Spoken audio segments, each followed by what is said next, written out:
बिस्मिल्लाहिर्रहमानिर्रहीम। अस्सलाम वालेकुम डियर स्टूडेंट। आज की मेरी वीडियो का टॉपिक फर्स्ट ईयर की पोएम नंबर 4 है। O where are you going.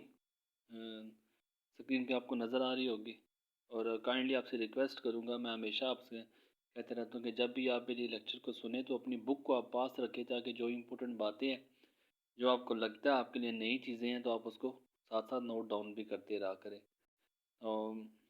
W.H. Ardern की ये पोइम है और W.H. आर्डन की पोइम आपकी पोइम नंबर 2 भी नाइट मेयर भी W.H. आर्डन की है, जो मैं कवर कर चुका हूँ। और पोइट्स के नाम याद करना सबसे आसान चीज़ है कि आप जो एक पोइट है उसकी आप देखें कि ये इस पोइट की कोई पोइम रिपीट तो नहीं हो रही। जिस तरह आप देखें W.H. आर्डन की पोइम है, नाइट मेयर भी इसी की पोइम है। इसी तरह जॉन स्टाल वर्दी है, तो जॉन स्टाल वर्दी की जो पोइम है ये पोइम नंबर 5 भी है। और सिंधी वुमेन भी in the street of fruit stalls भी जॉन स्टाल वर्दी की है। सिंधी वुमेन भी जॉन स्टाल वर्दी की है। इस तरह ऐसे पोइट्स हैं आपकी पोइम के अंदर, जो एक से दो पोइम, एक ही पोइट की दो पोइम्स भी शामिल हैं। तो पोइट याद रखने आपको इस तरह आसान हो जाते हैं। अब इन पोइट को अलग कर लेके आप पता चले कि मैं इस पोइट ने ये पोइम लिखी है। W.H. आर्डन ने ओ वेयर आर यू गोइंग भी है, और पोइम नंबर 2 आपकी जो नाइट मेल है ये भी इसने लिखी है। O where are you going W.H. Auden में मैंने हल्का फुल्का तारफ नाइट मेल भी करवाया था। तो हल्की फुल्की बातें इसकी में 2-3 बातें कि ब्रिटिश पोइम था, ब्रिटिश ये पैदा हुआ है, और जो मूव बाद में इसने जो फेमस हुआ है, जो पला बड़ा है, जो इसकी पब्लिसिटी हुई है, वो अमेरिका में इसकी ज़्यादा हुई है। अमेरिकन पोइट के नाम से ज़्यादा जाना जाता है।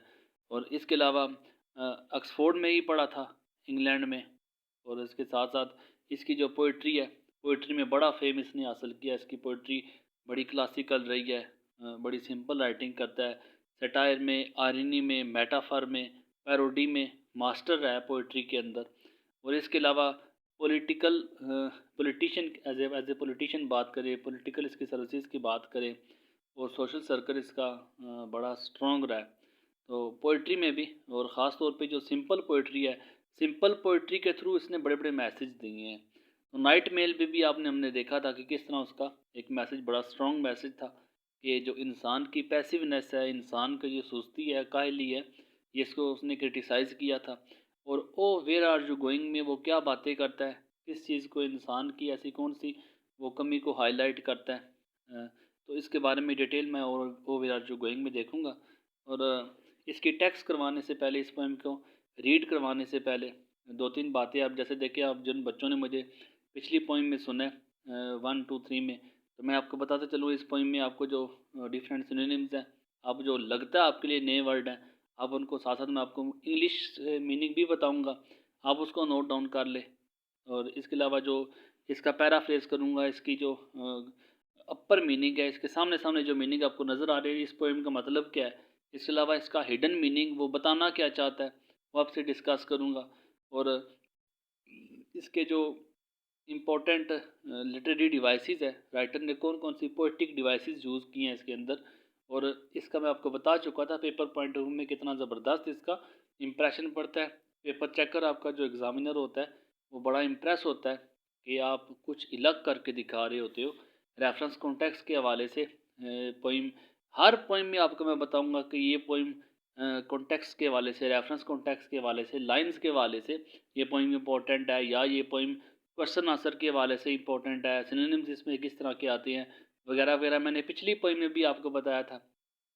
और ओ वेयर आर यू गोइंग की अगर बात करूं तो कॉन्टेक्स्ट तो इसमें शायद कभी 10-15 साल में एक दफ़ा इसका पैराग्राफ, एक सेंसा रिपीट हुआ हो, लेकिन ये पोइम क्वेश्चन आंसर के हवाले से ज़्यादा इंपॉर्टेंट है।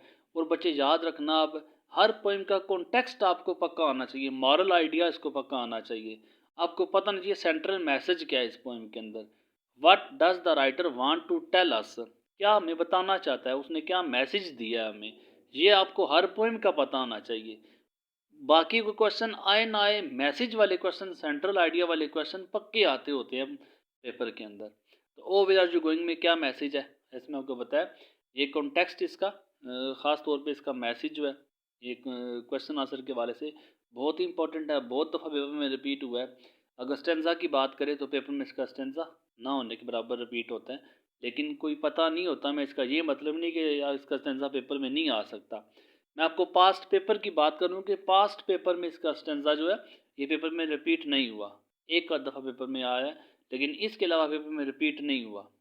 और जो पोइम आपको बताता जाऊँगा जो ख़ास तौर पे इम्पोर्टेंट है, मैं आपको बताता चलता हूँ कि ये पोइम इस लिहाज से इम्पोर्टेंट है। कॉन्टेक्स्ट आएगा, क्वेश्चन आंसर आएंगे, वर्ड सिनोनिम्स आएंगे, किस लिहाज से ये पोइम इम्पोर्टेंट है। तो हर पोइम की तरह ये पोइम आपको पता है इसका स्टेंजा रिपीट नहीं होता, पेपर में नहीं आएगा, नहीं रिपीट हुआ पीछे। और रही बात इसके क्वेश्चन आंसर की, तो क्वेश्चन आंसर के हवाले से ये पोइम बहुत इंपॉर्टेंट है। तो चलता हूँ मैं इस पोइम के पैराफ्रेज की तरफ। इस पोइम के जो टेक्स्ट है उसकी रीडिंग करता हूँ, फिर इस पोइम की जो लिटरेरी डिवाइसेस है, इसमें जो राइटर ने क्या क्या है, उसका इम्प्लाइड मीनिंग क्या है, हिडन मीनिंग उसका क्या है, इसके क्वेश्चन आंसर के वाले से आपको मैं आपको बताता चलूँ कि मैंने आपको बताया था इसके जो क्वेश्चन आंसर हैं वो लास्ट में मेरी जो वीडियोज़ है वो ख़ास तौर पे सिर्फ उन्हीं बच्चों के लिए मैक्सिमम मैं कवर करता हूँ कि जो बच्चे ज़्यादा काम नहीं कर सकते। है ही मेरे चैनल का नाम इजी इंग्लिश है, तो इजी इंग्लिश ही मैं आपको बताता चलूँ कि हर पोइम का मैं सिर्फ एक ही क्वेश्चन आपको, मैं सारे लेक्चर पे मुश्तमिल मैं आपको एक सारे क्वेश्चन पे मुश्तमिल एक लेक्चर दूंगा जिसमें हर पोइम का सिर्फ एक ही क्वेश्चन होगा। आपने जो भी पोइम आती है हर पोइम से एक ही क्वेश्चन आएगा। 8 से 7 क्वेश्चन आते हैं, आपने 4 क्वेश्चन अटेम्प्ट करने होते हैं और उन चारों में से हर पोइम में से एक क्वेश्चन आता है। मतलब किसी भी 20 पोइम है तो 20 में से 7 पोइम के अंदर से क्वेश्चन आएंगे, कोई भी 7 पोइम हो सकती है, तो जो मर्जी पोइम हो। अब हर पोइम बच्चे जो है वो 20 की 20 पोइम के क्वेश्चन याद नहीं कर सकते, तो मैं हर पोइम का एक ही क्वेश्चन आपको दूंगा, आपने उसी क्वेश्चन को चाहे जो भी पोइम आती है आपने उसी क्वेश्चन का आंसर उसके नीचे ऐड कर देना है। तो ये आपको मैं सारी कंप्लीट करने के बाद मैं लेक्चर स्पेशल इन्हीं क्वेश्चंस के आंसर पे दूंगा, इन्हीं पोइम्स के आंसर पे दूंगा। हर पोइम के एक ही क्वेश्चन है, इस तरह आपको आसानी हो जाएगी कि पोइम के आपको ज़्यादा क्वेश्चन तैयार नहीं करने पड़ेंगे। ये मैं उन बच्चों के लिए कह रहा हूँ जो बच्चे ज़्यादा काम नहीं कर सकते, बाकी जो कर सकते हैं, जो इंग्लिश खुद लिख सकते हैं, जो सेल्फ राइटिंग कर सकते हैं, वो बेशक क्वेश्चन आप बुक से तैयार करते जाएं। ठीक है। अच्छा, पोइम का पैराफ्रेज कुछ इस तरह है। इस पोइम को स्टार्ट करने से पहले मैं हल्की फुल्की बातें आपको इस पोइम के बैकग्राउंड के हवाले से, कि बैकग्राउंड जानना आपको लाजमी होता है, तो इसके बैकग्राउंड के हवाले से मैं एक दो बातें करूँगा, फिर इस पोइम के टेक्स्ट की तरफ आऊँगा।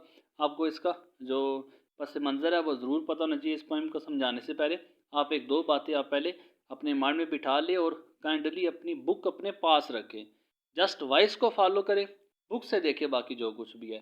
तो इसका कुछ ऐसे है कि इस पोइम को समझने से पहले आप इन दो बातों को आप पहले ध्यान में रखें। एक है मैंने आपको लिखा है पर्सन ए पैसिमिस्टिक है, दूसरा पर्सन इसके साथ दूसरा ए पर्सन है वो ऑप्टिमिस्टिक है।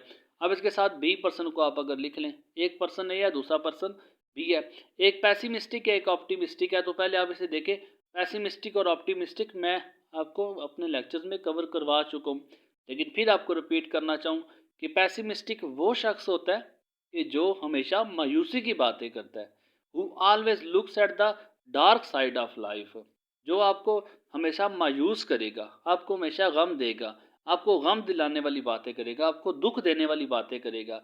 जबकि ऑप्टिमिस्टिक वो शख्स होता है जो उम्मीद दिलाता है। लाइक आप देख लें कि अगर आपके पेपर में, अगर आपके टेस्ट में मार्क्स कम आ गए हैं तो आपको दो तरह के दोस्त आपको मिलते हैं। एक दोस्त आपसे मिलता है वो कहता है कि कोई बात नहीं, रब खैर करेगा, मेहनत करो, इससे अच्छा कर सकते हो। कोई टीचर आपको मिल जाता है, दो तरह के टीचर आपके पास हो सकते हैं। एक टीचर कहता है कि आप मेहनत करो, आपको मोटिवेट करता है, आपको इंस्पायर करता है, आपको वो इनकरेज करता है, नहीं आप कर सकते हो, आपके अंदर एबिलिटी है, आप करो, आप उसने आपके अंदर एक उम्मीद दिलाई है। तो जो उम्मीद दिलाता है वो ऑप्टिमिस्टिक होता है। लेकिन दूसरा कहता है आप पैसिमिस्टिक। बेशुमार स्टूडेंट्स आपने देखे होंगे जिनको उनके टीचर कहते हैं कि अगर आपने क्लास पास करके दिखा दी तो मुझे आके बताना कि मैं फलां कर दूंगा, मैं मान जाऊंगा, मैं इतनी न्याज बांटूंगा, वगैरह वगैरह बेशुमार बातें की जाती हैं, डिस्करेज करते हैं उस बच्चे को। तो ये पैसिमिस्टिक होते हैं जो मायूसी दिलाते हैं, जो अंधेरे में लेके जाते हैं, जो बच्चे का हौसला शिकनी करते हैं, हौसला तोड़ते हैं, तो ये पैसिमिस्टिक है। तो ज़िंदगी में दो तरह के लोग आपको मिलेंगे, एक आपको जो उठाएंगे, दूसरे आपको गिराएंगे।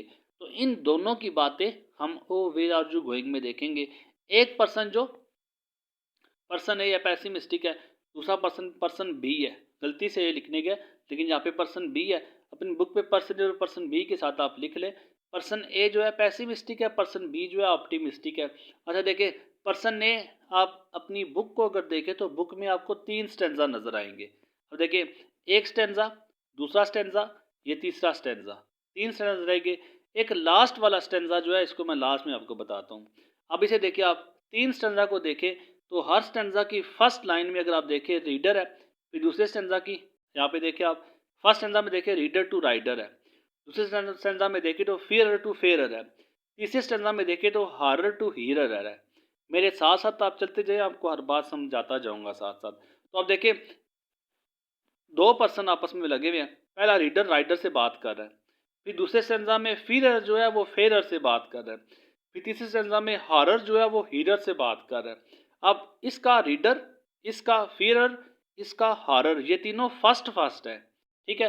अब देखिए, इनके फर्स्ट मैंने फर्स्ट में लिख दिए हैं, रीडर, फियरर, हारर। अपनी बुक को आप देखिए, इसके साथ देखिए, पहला रीडर राइडर से कहता है, फिर फियरर फेयरर से कहता है, फिर तीसरे स्टैंजा में हारर जो होता है वो हीरर से कहता है। अब ये हैं पैसिमिस्टिक, ये जो है ये मायूसी दिलाने वाले हैं, ये ना खुद काम करते हैं ना किसी को करने देते हैं। ये ऐसे लोग हैं कि जो हमेशा आपको दुख देने वाली बातें करेंगे, जो हमेशा आपको रोकेंगे, इनसे आपकी कामयाबी हजम नहीं होने वाली, ठीक है। जबकि लास्ट में जो आप देखें ना, तो पहला रीडर राइडर से कहता है, दूसरा फियरर फेयर से कहता है, तीसरा हारर हीरर से कहता है। अब लास्ट स्टैंजा जो है, लास्ट स्टैंजा में इनको रिप्लाई इसका उलट होगा। अब यहाँ पे रीडर राइडर से कह रहा था, तो राइडर आगे रीडर को जवाब देगा, फिर फेयर फियरर को जवाब देगा, फिर हीरर हारर को जवाब देगा, ठीक है। मैं उम्मीद करता हूँ कि मैं इतनी मुश्किल बातें नहीं कर रहा कि आपको समझ नहीं आ सकेंगी। पहले आपको बताया ना कि ये इससे बात कर रहा है, फिर दूसरा अपनी शक्ल चेंज करके आता है तो फियरर बन जाता है, फिर तीसरे में अपनी शक्ल चेंज करके तो हारर बन जाता है। लेकिन बाद में जब ये बातें सुन लेता है, पहले देखिए रीडर जो है वो राइडर से मुखातब है, दूसरे में फेरर से मुखातब है, तीसरे में हारर बन के हीरर से मुखातब है, हीरर से मुखातब है। फिर उसके बाद जब लास्ट स्टैंजा आप देखेंगे तो हमने उलट देखा है, शायद राइडर टू रीडर होगा। देखिए, राइडर टू रीडर ये रिप्लाई आ रहा है, फिर इसमें फियरर फेरर से था, लास्ट में फेरर जो है वो रिप्लाई करेगा फियरर को। फिर उसके बाद अगर हम देखें तो थर्ड में हारर टू हीरर है, तो फिर हीरर जो है वो हारर से रिप्लाई करेगा, ठीक है। ये उलट है। पहले 3 स्टैंजा में ये पैसिमिस्टिक ऑप्टिमिस्टिक वाले से बात करेगा, दूसरे स्टैंजा में भी जो पैसिमिस्टिक ऑप्टिमिस्टिक वाले से बात करेगा, तीसरे स्टैंजा में भी पैसिमिस्टिक ऑप्टिमिस्टिक वाले से बात करेगा, और लास्ट में जो ऑप्टिमिस्टिक वाला है वो पैसिमिस्टिक को आंसर करेगा। तीनों में ये इसको आंसर करेगा, ये इसको आंसर करेगा। तो उम्मीद करता हूँ कि आप जो बात मैं समझाना चाह रहा हूँ वो आप देख ले कि पहले तीनों स्टैंजा में रीडर राइडर से बात करेगा, फिर फियरर बन के फियरर से बात करेगा, फिर हारर बन के हीरर से बात करेगा, ठीक है। फिर जब लास्ट स्टैंजा हम देखेंगे तो ये इसको रिप्लाई करेगा, फिर ये इसको रिप्लाई करेगा, ये इसको रिप्लाई करेगा। तो ये आपको बताया, जो पहले जो तीनों स्टैंजा में बात करेंगे ये मायूसी दिलाने वाले होंगे। अब कुछ सीन ऐसे है कि ओ वेयर आर यू गोइंग में जो पर्सन ए है और पर्सन बी जो है, पर्सन ए और पर्सन बी जो है ये कोई गोल अचीव करना चाहता है। लाइक आप समझ ले कि इसने एक विजन रखा है, इसने एक गोल रखा है, इसने एक मंजिल रखी है कि मैंने डॉक्टर बनना है। अब शुरू से इसका ख्वाब है कि मैंने डॉक्टर बनना है। आप कोई भी अपने माइंड में आपके डिफरेंट गोल्स होंगे, आपके जहन में कुछ ना कुछ आपने एक स्केच बनाया होगा कि मैंने ये करना है। कोई भी चीज़ हो सकती है, आप लाइक मैकेनिक कह सकते हैं, आप कह सकते हैं कि मैंने मेडिकल की फील्ड में आगे जाना है, मैंने इंजीनियरिंग की फील्ड में आगे जाना है, आप कंप्यूटर की फील्ड में आगे जाना चाहते हैं, कुछ भी आपके जहन में जो गोल है, अब उसमें आप इसको शामिल करें। इसने एक गोल, इसने एक मंजिल सेट कर ली है। जबकि ये जो लोग हैं पर्सन ए वाले, ये ना खुद कामयाब हुए हैं, ना इनसे किसी की कामयाबी हजम होती है। बेशुमार अपने फैमिलीज़ में देखे, अपने रिश्तेदारों में देखे, अपने आगे पीछे आप हल्का बाब में देखे, आपको ये लोग लाजमी नज़र आएंगे जो आपको मायूस करेंगे, जो खुद तो कुछ कर नहीं सके, आपको भी चाहेंगे कि ये कुछ ना करें। तो ये पर्सन ए जो है, ये पर्सन ए तीनों स्टेंजा में, पहले में भी दूसरे में भी तीसरे में भी ये पर्सन बी से मुखातब होते हैं। तो पर्सन ए के मुख्तलिफ नाम आपको बताया है, कभी रीडर होगा, कभी फीलर होगा, कभी हारर होगा। तो लास्ट में आपने रिप्लाई करना है, जो पर्सन बी वाला है लास्ट में आपने रिप्लाई करना है, इनको रिप्लाई करना है। लास्ट में आप इनको रिप्लाई करेंगे, क्या रिप्लाई करेंगे वो हम लास्ट में देखेंगे। तो आपको बताया कि वो लोग, उन लोगों की अक्कासी की है W.H. आर्डन ने कि जो लोग ना खुद कुछ करते हैं ना किसी को कुछ करने देते हैं। तो वो लोग कौन से होते हैं, तो उसको हम पोइम में देखते हैं। तो पहला कहता है कि ओ वेयर आर यू गोइंग। अब पर्सन बी जो है उसने एक गोल सेट किया हुआ है, एक मंजिल सेट कर ली है। अब उसने उस मंजिल को पाने के लिए वो निकलने लगा अपने रास्ते से, वो अपने आप को उस रास्ते में डालने लगा है। तो दरमियान में वो आपको रोकने वाले आ जाते हैं, पर्सन ए वाले। तो कहता है O where are you going, ओ आप कहाँ जा रहे हैं। सेट रीडर टू राइडर, अब जो रोकने वाले हैं वो रीडर है, ठीक है। राइडर जो आप राइडर हैं, जो राइड करने लगे हैं, जो जाने लगे हैं, जो सफ़र करने लगे हैं। तो रीडर जो है वो राइडर से मुखातब है कि ओ वेयर आर यू गोइंग, आप कहाँ जा रहे हैं। दैट वैली इज़ फैटल, वो जिस वैली का, वो जिस गोल का, वो जिस मंजिल का आपने सोचा है, फैटल। फैटल कहते हैं डेडली को, DEADLY, डेडली कातल, मोहलक जानलेवा। वो वैली, वो फील्ड, वो जो आपने मंजिल चुनी है फैटल, वो तो बड़ी डेडली है। काम खुद नहीं करना लेकिन अगले को भी नहीं करने देना हमने। कहता है दैट वैली, वो वादी बड़ी फैटल, बड़ी कातल है, बड़ी जानलेवा है। When the furnaces burn, furnaces, furnace कहते हैं जो भट्टी होती है, जो आग का अलाव होता है। यहाँ पे फर्नेसेस डिफ़िकल्टीज़ है, फर्नेसेस बर्न से मुराद जो हर्डल्स है, जो डिफ़िकल्टीज़ है, मुश्किलात है। अब जब मुश्किलात है वो कहता है वहाँ पे तो भट्टियाँ जलती हैं। जो दूसरी लाइन में कह रहा है दैट वैली इज़ फैटल, वो वैली, वो वादी, वो मंजिल जिसका आपने इंतखाब किया, इज़ फैटल, इज़ डेडली, वो बड़ी जानलेवा है। किस तरफ जा रहे हो वो तुमसे नहीं होने वाला, ये नहीं कर सकोगे तुम। डेडली, वो बड़ा कातल है। व्हेन द फर्नेसेस बर्न, जब उसमें भट्टियाँ जलती हैं। भट्टियाँ जलने से मुराद जब वो मुश्किलात से बराबर है। मेडिकल की फील्ड, इंजीनियरिंग की फील्ड, कंप्यूटर की फील्ड, और तुम जैसे बड़े आए हैं उन्होंने इसको अचीव करने की कोशिश की है, उन्होंने इसे पाने की कोशिश की है, लेकिन कुछ भी नहीं मिला उन्हें। आखिर 2 3 4 साल ज़ाया करने के बाद फिर दोबारा वेले निकम्मे अपना टाइम ज़ाया किया।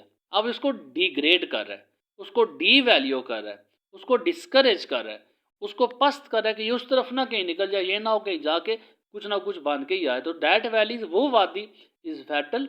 अब इसका अपर मीनिंग और इम्प्लाइड मीनिंग आपको पता है कि वो वैली बड़ी कातल है, वो वादी बड़ी कातल है। व्हेन फर्नेसेस बर्न, जब उसमें भट्टियाँ जलती हैं। वो वादी मतलब वो जो मंजिल आपने चुनी है, बड़ी वो जानलेवा, बड़ी मुश्किल मंजिल है।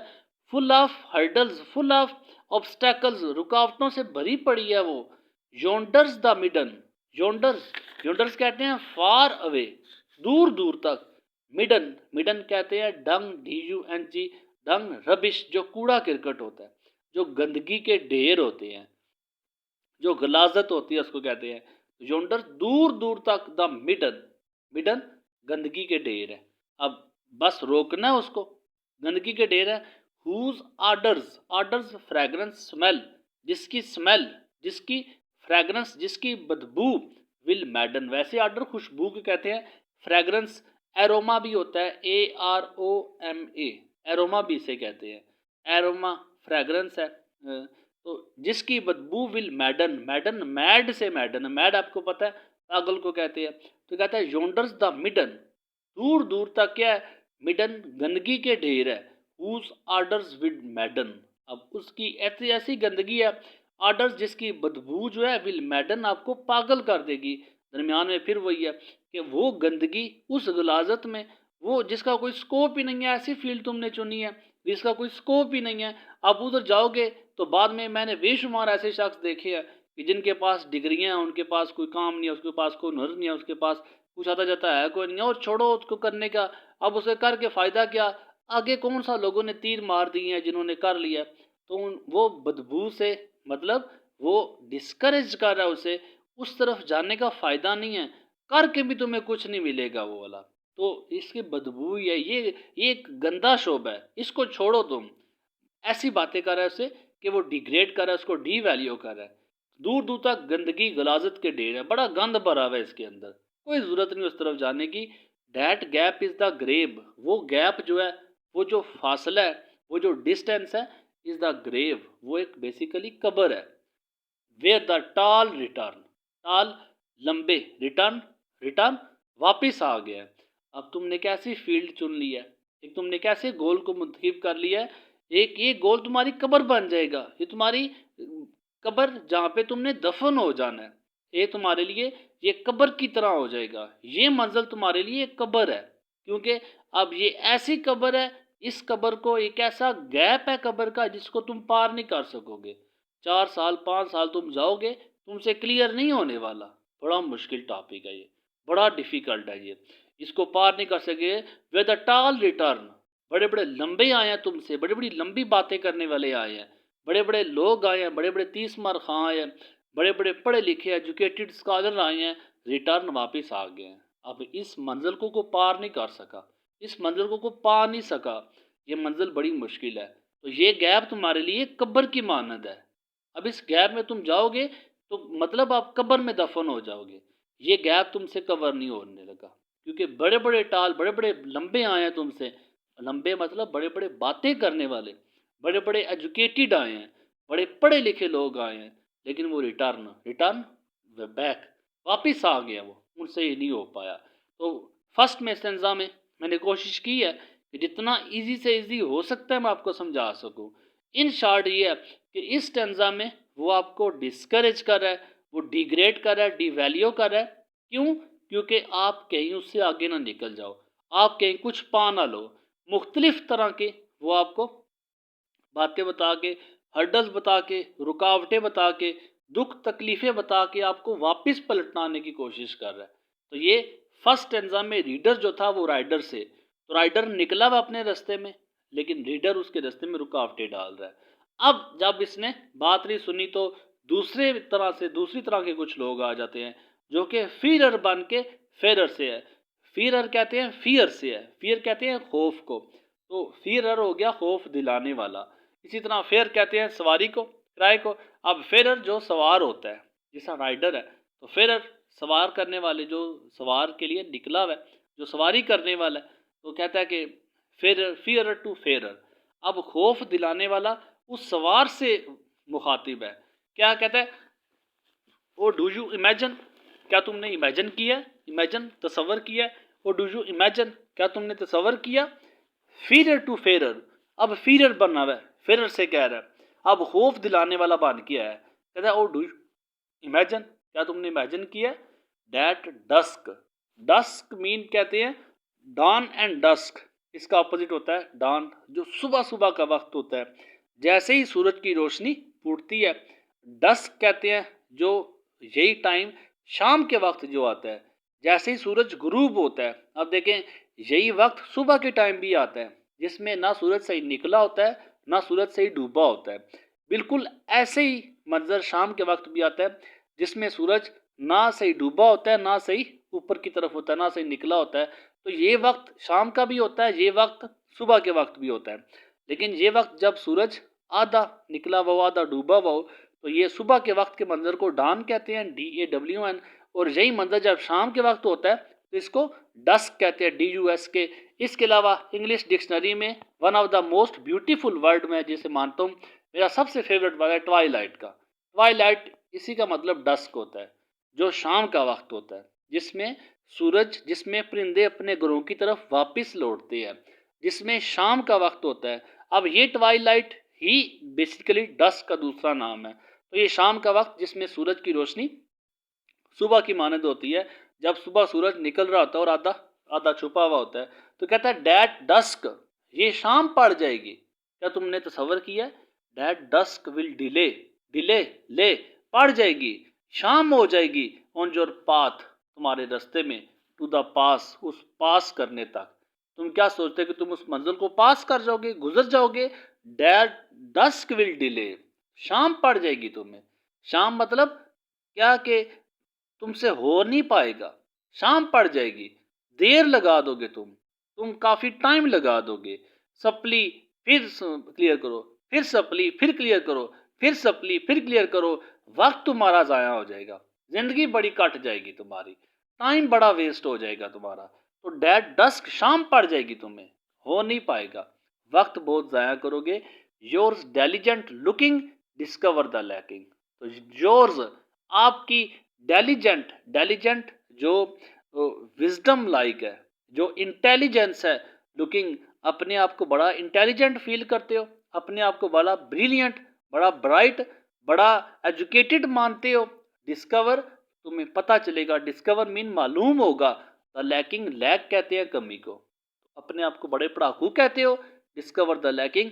एक दफ़ा इस मंजिल पे पढ़ो तो सही, एक दफ़ा इस मंजिल को पाने की कोशिश तो करो, डिस्कवर द लैकिंग। तो पता चलेगा कि मेरे अंदर बेशुमार कमी है, लैक कमी है।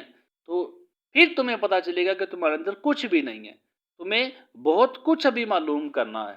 तो ये तुम्हारी डेलीजेंट लुकिंग जो है, तुम समझते हो कि मैं बड़ा तेज़ हूँ, मैं बड़ा पढ़ाकू हूँ, मैं बड़ा समझदार हूँ। तो डिस्कवर द लैकिंग, एक दफ़ा इस फील्ड में आ गए, डिस्कवर द लैकिंग, तो तुम लैक कमी महसूस करोगे। तुम्हें पता चलेगा कि मैं अंदर कितनी ज़्यादा मेरे अंदर डेफिशिएंसीज है, कितनी ज़्यादा मेरे अंदर कमी है। Your foot steps feel from granite to grass. आगे देखिए क्वेश्चन मार्क। आप जब क्वेश्चन मार्क है तो क्वेश्चन के सेंस में देखिए, आपको ज़्यादा समझना इसे। Your foot steps feel from granite to grass. अब ऐसे करके बोलते हैं, एक क्वेश्चन पूछता है कि योर फुट स्टेप, आपके कदम जो है, तुम्हारे कदम जो है, फील तुम क्या महसूस करते हो कि जो कदम तुम जा रहे हो, जिनकी तरफ, जिस मंजिल की तरफ तुम जा रहे हो, ये ग्रेनेट टू ग्रास है। ग्रेनेट कहते हैं हार्ड स्टोन को, जो सख्त पत्थर होता है, ग्रास कहते हैं घास को। तो तुम क्या फील करते हो कि तुम्हारे कदम जो है ये पत्थर से घास की तरफ जा रहे हैं, ये सख्ती से नरमी की तरफ जा रहे हैं, ये मुश्किलात से आसानी की तरफ जा रहे हैं। तुम क्या समझते हो कि तुम ये सब कुछ करके तुम मुश्किलात से आसानी की तरफ निकल जाओगे? नहीं, ये तुम करके अपने आप को और मुश्किल में डाल रहे हो। अब ये उसने, मैं आपको बताया कि उसको चाहता है कि बस ये कहीं आगे निकल ना जाए। ये वो आपका रिश्तेदार है, ये वो आपका फ्रेंड है, ये वो आपका टीचर है जो आपको डिस्करेज कर रहा है। नहीं, उस तरफ फील्ड में स्कोप नहीं है, उस तरफ नहीं जाना, उस तरफ तुम कर नहीं पाओगे कि कहीं ये ना हो कि कहीं आगे निकल जाए। तो ये क्या तुम समझते कि तुम्हारे कदम जो है ये ग्रेनेड से ग्रास की तरफ, ये सख्त पत्थर से नरमी की तरफ, घास की तरफ जा रहे हैं, ये मुश्किलात से आसानी की तरफ जा रहे हैं? नहीं नहीं, ऐसा नहीं है। अब फिर उसके बाद डराने के बाद फिर आप दोबारा से अपनी शक्ल चेंज करके एक नया रिश्तेदार बन के आता है, कहता है O what was that bird. वो देखो कौन सा परिंदा था। Said horror to hearer. अब हॉरर, अब डराने वाला आ गया। पहले खौफ दिलाने वाला था, अब डराने वाला। हीरर, हीयर, हीयर से है, हीयर कहते हैं सुनने को। तो हॉरर जो है एक डराने वाला, खौफ दिलाने वाला, अब सुनने वाले से मुखातब है। तो कहता है डिड यू सी, क्या आपने देखा, डैट शेप, उस शक्ल को देखा, इन द ट्विस्टेड ट्रीज।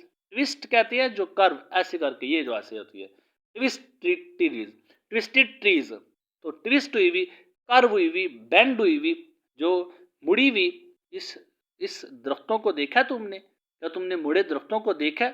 अब डरा है कि उस तरफ नहीं जाना, बड़ी मुश्किलात है, बड़ी हर्डल्स हैं, बड़ी रुकावटें हैं, ऑब्स्टेकल्स, फुल ऑफ ऑब्स्टेकल्स है वो रास्ता। अब बेशुमार मुश्किलात हैं, वो इतनी किताबें, वो इतना पढ़ना लिखना, वो इतने थीसिस, ये सारा कुछ कौन करेगा? और तुम्हारे पास इतना वक्त नहीं, तुम नहीं कर पाओगे। अब बस इसे डराना है, उस तरफ लेके नहीं जाना। वो देखा है इतने बड़े बड़े फार्मूले उसमें आते हैं, वो फार्मूले कौन याद करेगा? Behind you swiftly, behind you आपके पीछे, स्विफ्टली, बिहाइंड यू स्विफ्टली आपके पास, आपके पीछे, स्विफ्टली बड़ी तेजी, the figure come softly, swiftly बड़ी तेजी के साथ, द फिगर एक शक्ल है, एक तुम्हारी जो मौत है, कम्स आ रही है, सॉफ्टली दबे कदमों, दबे कदमों, बड़ी तेजी के साथ एक शक्ल जो है, एक फिगर जो है, एक शेप जो है तुम्हारे पीछे है। अब वो शेप कौन सी है? नाकामी की शेप है। वो शेप कौन सी है? वो डिस्करेज करने वाली, वो तुम्हें हौसला तोड़ने वाली, वो तुम्हें नाकाम करने वाली, वो जो शक्ल है, वो जो पेपर है, जब लास्ट में तुम जाओगे, तुम्हारा रिजल्ट आएगा तो तुम सारे पेपर में फेल हुए होगे, तो वो तुम्हारे पीछे पड़ी हुई है। वो बस चाहती है कि बस ये, इसको मैंने नाकाम करना है, इसको मैंने डिस्करेज करना है, तो वो शक्ल तुम्हारे पीछे पड़ी हुई है। क्यों शक्ल के पीछे जा रहे हो? उस शक्ल से अपनी जान छुड़ाओ, इस फील्ड को छोड़ो। मैंने आपको जस्ट एक एग्जांपल दिया आपको समझाने के लिए, एक टॉपिक आपके पास लेके आए कि इस तरह के लोग होते हैं जो आपको डिस्करेज करते हैं। The spot on your skin, spot mark जो दाग है, स्मजेस कहते हैं। अब the spot on your skin, mark जो है अपने चेहरे को देखा है, स्पॉट एक दाग है ऑन योर स्किन, आपकी जिल्द में, इज अ शॉकिंग डिजीज। ये शॉकिंग डिजीज, ये कोई बीमारी है? शॉकिंग, सदमा देने वाली, शॉक करने वाली, हैरान करने वाली बीमारी है ये कोई? बस ये तुम्हें नहीं पता कि ये जो तुम्हारे पास किताबें हैं, ये किताबें तुम पढ़ पाओगे क्या? ये किताबें तुम सारी, ये सारी सीख पाओगे क्या? इन किताबों को सारों को समझ पाओगे क्या? नहीं नहीं, तुमसे नहीं हो सकेगा, इसको छोड़ो तुम, ये तुम्हारे पास की बात नहीं है। तो फिर यहाँ पे तीनों में आपको बताया बस उसे डराना है। पहले उसने कैसे डराया? बस ये गैप तुमसे कवर नहीं हो सकेगा। फिर दूसरे में उसे बताया कि ये तुमसे नहीं हो सकेगा। फिर तीसरे में उसे बताया नहीं नहीं नहीं, इसको छोड़ दो, बस डराने वाला बन गया है, इसको छोड़ दो, बस तुमसे नहीं कवर हो सकेगा, तुम नहीं कर सकोगे। फिर लास्ट में जो स्टेंजा है ये अब उसको रिटर्न करेगा। पहला रीडर राइडर से बात करा था, अब राइडर रिटर्न करेगा, जितना फेलर रिटर्न करेगा, जितना हीरर रिटर्न करेगा। तो कहता है आउट ऑफ दिस हाउस। अब उसका रिप्लाई है, आप समझ लो, अपने रिश्तेदारों को, अपने दोस्तों को, अपने टीचर को। पहले में आपसे रिश्तेदार मुखातब थे, फिर आपसे फ्रेंड मुखातब थे, फिर आपसे कोई टीचर, आपका कोई बेशुमार टीचर होते हैं। मेरे भी टीचर थे जिन्होंने मुझे बड़ा डिस्करेज किया, लेकिन अल्हम्दुलिल्लाह मैंने करके दिखाया। इसी तरह आपकी लाइफ में भी कोई ना कोई ऐसा टीचर हो सकता है, मे बी ना भी हो, लेकिन हो भी सकता है कि जो आपको डिस्करेज करे। तो पहले आप में आपको बताया रिश्तेदार हो सकते हैं, फिर दूसरे में आपके फ्रेंड हो सकते हैं, तीसरे में आपको कोई टीचर हो सकता है। तो अब आप अपने रिप्लाई कर रहे हो, अब आप अपने पहले जो रिलेटिव है उसको रिप्लाई करोगे, फिर अपने फ्रेंड को रिप्लाई करोगे, फिर अपने टीचर को रिप्लाई करोगे। क्या कि out of this house, out of this house, this house, this house, this house, this house, ये जो घर है, ये घर है, ये घर है, कौन सा जो बातों का घर है, ये तुम्हारी बातों का जो घर है, जो आपकी बातों का घर है, वो बातें जो आपने अपने घर के अंदर, अपने दिल के अंदर से जा रखी हैं। Said writer to reader. अब ये इसको रिप्लाई करेगा पहली लाइन में, फिर दूसरी लाइन में ये इसको रिप्लाई करेगा, फिर तीसरी लाइन में ये इसको रिप्लाई करेगा। कहता आउट ऑफ दिस हाउस, इन बातों से बाहर, इस घर से बाहर मीन इन बातों से बाहर। कौन सी बातें जो इन स्टेंजा में उसने तीनों स्टेंजा में की हैं? कहता है इस घर से बाहर, इन बातों से बाहर। फिर writer to reader, writer reader से कहता है yours never will, yours never will, आप कभी बाहर नहीं जा सकोगे। ये सारी बातें जो हैं, जो तुमने मेरे साथ की हैं, जो आपने मेरे साथ शेयर की हैं, आप कभी इन बातों से निकल नहीं पाओगे। They are looking for you, they are looking for you, ये सब आपको देख रही हैं, क्योंकि आप हमें डरा रहे हो, आप हमें चाहते हो कि हम कहीं कोई मंजिल पा ना ले। तो ये सारी बातें आपके लिए है। मैं तो सफ़र पे निकल चुका हूँ, मेरा खुदा जाने आगे क्या बना होगा। मेरे अंदर हार्ड वर्किंग वाली एबिलिटी है, मैं कर दिखाने की मैं एक सलाहियत रखता हूँ, लेकिन आपके अंदर वो सलाहियत नहीं है। तो इसलिए ये सारी बातें, ये बातें, ये बातें, ये बातें, ये सारी बातें आपके लिए हैं। They are looking for you, ये सब आपकी तलाश में है। As he left them there, as, फिर उसने क्या किया, he left them there, he left them, उसने उन्हें छोड़ दिया, उसने उन्हें छोड़ दिया देयर, वहीं पे। किन्हें छोड़ दिया? इन बातों को। किन्हें छोड़ दिया? इन बातों को। इन बातों को, जो बातें उसके रिश्तेदारों ने की थी, जो बातें उसके फ्रेंड ने की थी, जो बातें उसके टीचर ने की थी, उन सारी बातों को उसने उन्हें वहीं पे छोड़ दिया। As he left them there, उसने उन सारी बातों को वहीं पे छोड़ के अपनी मंजिल की तरफ निकल गया। तो उम्मीद करता हूँ कि जितनी मैंने कोशिश की है, जितना मैंने अच्छे से अच्छा समझाने की मैंने अपनी तरफ से पूरी कोशिश की है, मैं किसी न किसी हद तक ज़रूर कामयाब हुआऊँगा कि मैं आपको इस पोएम को अच्छे से अच्छा समझा सकूँ। तो ये इसका पैराफ्रेज भी था, इसके साथ जो हिडन मीनिंग थे, what does the writer want to say, वो भी मैंने आपको बताया कि राइटर बेसिकली कहना क्या चाहता है। फिर हम लास्ट में इसकी जो लिटरेरी डिवाइसेस है, इसमें राइटर ने कौन कौन सी डिवाइसेस यूज़ की हैं, वो हम देखते हैं। जैसे मैं आपको बताया, ये स्टेंजा के वाले से इतनी इंपॉर्टेंट पोएम नहीं है, इसके डिवाइसेस जो है वो भी इतनी रिपीट नहीं होती। तो एलिट्रेशन पहले है, रीडर टू राइडर है, फिर टू फेर है।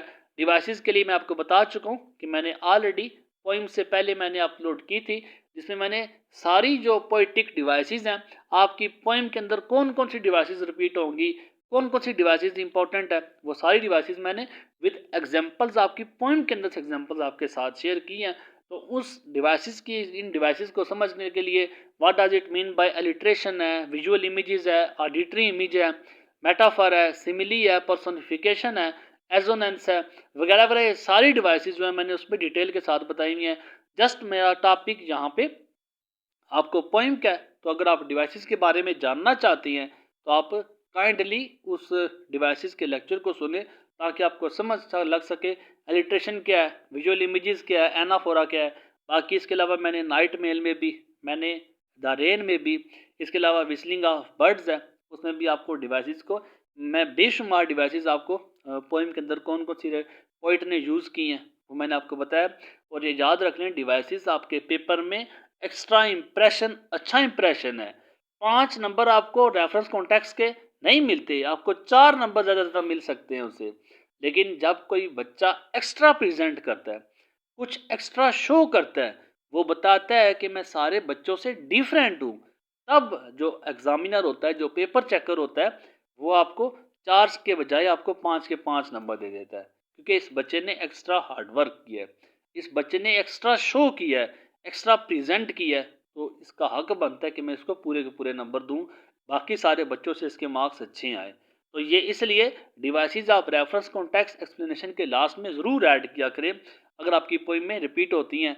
तो अलिट्रेशन की है, अलिट्रेशन आपको बताया रीडर, राइडर, फिरर, फेरर, ये साउंड है कि कौन सी साउंड जो है वो रिपीट हो रही है एक लाइन के अंदर। अगर एक साउंड डबल रिपीट हो रही है तो अलिट्रेशन की एग्जांपल होती है। तो अलिट्रेशन मैंने जस्ट एक एग्जांपल दी है, आपको एक डायरेक्शन दी है। इसके अलावा पोइम के अंदर बेशुमार जगह अलिट्रेशन रिपीट होती है, आप देखें किस जगह पे अलिट्रेशन रिपीट हो रही है, आप इसके साथ आप खुद में भी यहाँ पे भी ऐड कर सकते हैं। इसी तरह इमेजेस, तस्वीरें कौन कौन सी नज़र आती हैं, जैसे फर्नेसिस बर्न, जलती हुई भट्टी की तस्वीर नज़र आती है, गैप इज़ द ग्रेव, एक गैप जो कब्र है उसकी तस्वीर नज़र आती है, ट्विस्टेड ट्रीज, मुड़े हुए दरख्तों की शक्लें नज़र आती है। ऐसे पोइम के अंदर आप देखें कौन कौन सी शक्ल राइटर ने बयान की है, वो आपके विजुअल इमेजेस में आ सकती है। एनाफोरा की एग्जांपल, एनाफोरा जो रिपीटिशन ऑफ फ्रेज है, कोई भी जो लाइन है जब डबल रिपीट होती है तो उसको एनाफोरा की एग्जांपल लिखा जाता है। और ये डिवाइसेस आपको बताया जो एक्स्ट्रा डिवाइसेस, ये आपके पेपर में एक्स्ट्रा प्रेजेंटेशन है, एक्स्ट्रा शो कर रहे हो, ये पेपर में आपको काफ़ी हेल्पफुल होती हैं, ताकि आप पेपर में अच्छे से अच्छे मार्क्स हासिल कर सको। और मैंने आपको हमेशा बताया कि जो स्टेंजा आता है, अगर ये स्टेंजा आता है पेपर में, तो इस स्टेंजा के अंदर जो डिवाइसेस आपको लगेंगी, आपने जस्ट इस स्टेंजा वाली लिखनी है, पूरी पोइम वाली नहीं लिखनी है आपने, ठीक है। इसकी डिटेल मैं आपको हर पोइम के साथ बताता जाता हूँ कि आपने कैसे इस पोइम को अटैम्प्ट करना है, कैसे स्टेंजा को आपने अटैम्प्ट करना है। इसके अलावा मैंने इस पोइम पे जो आपने रेफरेंस को टेक्स्ट कैसे अटैम्प्ट करना है, लिखने का तरीका, इसकी प्रेजेंटेशन, आपको वीडियोस में पूरी डिटेल के साथ सब कुछ मिल जाएगा। मेरा जो टॉपिक है वो है ही इंटरमीडिएट की क्लासेस है फ़िलहाल। मैं इंटरमीडिएट के रिलेटेड सारा मटेरियल शेयर करता हूँ, जो मेरे माइंड में होता है, जो बच्चे मुझे कहते हैं, मैं साथ साथ वो सारा मटेरियल शेयर करता हूँ। आप लोगों को इस पॉइंट से मतलब या इसके अलावा कोई एक्स्ट्रा चीज़ अगर आपको ज़रूरत हो, आप काइंडली मुझे ज़रूर बोलें। जो कमी लगे वो मुझे ज़रूर बताएं, मैं कोशिश किया करूँगा कि मैं अपनी नेक्स्ट वीडियो में उसको इम्प्रूव कर सकूँ। फ़िलहाल इस यहाँ तक जो बातें मेरे माइंड में थी वो आपको मैं बता चुका हूँ। इसके अलावा अगर आपके माइंड में कोई एक्स्ट्रा बात हो, कुछ आपके माइंड में कोई क्वेश्चन हो, आप ज़रूर पूछें, मुझे खुशी भी होगी, ताकि मैं आपकी जितनी हेल्प कर सकूँ मैं आपकी हेल्प करूँ। अभी तक के लिए इतना ही, दुआओं में याद रखिएगा। जज़ाकल्लाह, अल्लाह हाफिज़, अस्सलामु अलैकुम।